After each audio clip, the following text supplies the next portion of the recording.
За дараагийн үлчрээ Оюунбаяр мөнх хөлийн нарын барилдааны хамтаар цаая. За 6-гийн даваанд 3 бүх үлдсэн Пүрвбат Оюунбаяр мөнх хөлийн нар. За энэ гурвууд одоо өнөөдрийн барилдаанд үзүүр төрөгөө тодруулна да. За Пүрвбат аврагуул сая ямар ч байсан Оюунбаярыг уучраага хайчаа 6 даваад явчлаа. Одоо Оюунбаяр мөнх хөлийн нарын барилдаа сонирхолтой болно. За Догшин улаан Оюунбаяр одоо Бяртай мөнх хөлтэй хэрхэн барилдын хамтаар цаая.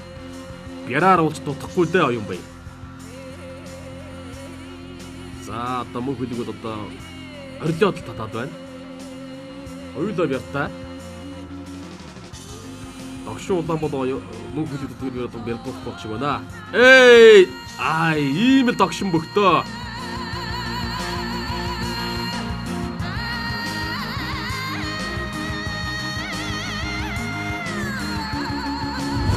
За энэ гайхалтай сайхан тонгорол одоо сайн. За Догшин улаан үнэхээр догшин байна ингээд.